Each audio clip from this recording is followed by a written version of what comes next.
we are not different in respect of housing, meaning that housing is one of the biggest, if not the biggest, problems in Riga. The situation is as follows. So yes, we have close to 40,000 people from Ukraine in Latvia now. More than 38,000, but in Riga so far, at least last time I gave the numbers in September, it was around 16,000 had registered in Riga, now a bit more, but the problem is that Riga, with its three types of support to Ukrainian refugees, has recently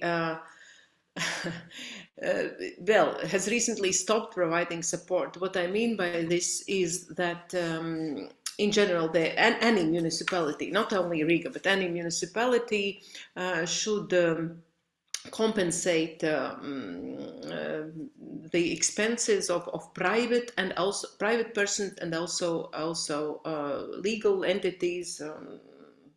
That means enterprises, firms, hotels, hostels, and so on, if they house Ukrainian refugees. And the compensation is 100 euro per first person plus 50 for next person in the family, but not it shouldn't exceed 300 euro in total. And the same also applies to the same amount of money applies also to renting contracts. That is, there is a possibility to sign a tripartite rental contracts, also guaranteed by municipality, where the owners can demand not more than 300 euros as rental payment, or they can demand 600 euros if the flat is more expensive, but then the housing period shouldn't exceed 60 days. In general, the guaranteed housing lasts for 120 days, which can be extended, but not longer than the end of this year. Now, two major developments. Riga has stopped, basically when these 120 days were over, Riga municipality, Riga city council stopped compensating these 300 euro amounts to the owners, which means that these the not compensated expenses had to be covered by Ukrainians themselves, or they had to move to some other place, or to some housing which was cheaper or offered free of charge.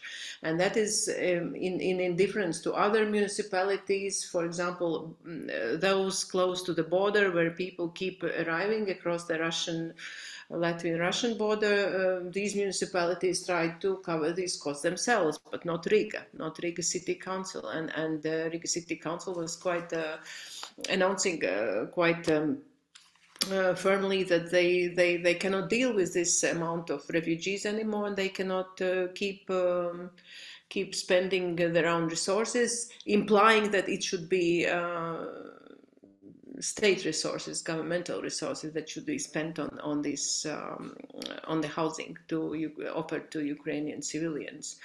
And another major development is that in general there has been a letter sent to government after very loud insistence and shouting from NGOs. Then it went to the parliamentary committee, and then the parliamentary committee, responsible committee, sent a letter to the government saying that there's a need to extend the support that is now sort of earmarked for 120 days or maximum by the end of this year, that it's there's a big need to extend it and continue it in the next year, in the year 2023. These, especially it refers to groups, vulnerable groups, such as people with disability, also people who are caring for people with disability, for pensioners, for school children and students, for pregnant women, and those who care for very small children, who care also for children who are at the kindergarten, and therefore they cannot actually they have to care for children, but cannot spend enough time working, having a proper full-time job. So these changes are pending, but in general the situation is still very unstable, I would say, unpredictable. Of course, we very much hope that the support will continue in 2023. It's just that these decisions keep lagging behind, and now we are actually getting ready for our elections, parliamentary elections this coming weekend. So yes, it is quite this whole situation is quite unstable, and yes, hasn't been very clear to NGOs who are trying to assist Ukrainian civilians, and especially for Ukrainian civilians themselves. And also, I just one last thing I'd like to mention. There was a new web page initiated and created by one of the main coordinators of HELP, the NGO I Want to Help Refugees, which I also have joined as an employee very recently. And this portal is called Home for Refugees.lv, maisbegļiem.lv, and currently I'm looking at this page and there are 4 housing offers. This illustrates how not well it is going. In general, there is not much activity on the part of private owners. Not many people, not at all, are offering flats for rent or free of charge housing to Ukrainian civilians. Yes, not anymore. Yes, that is in short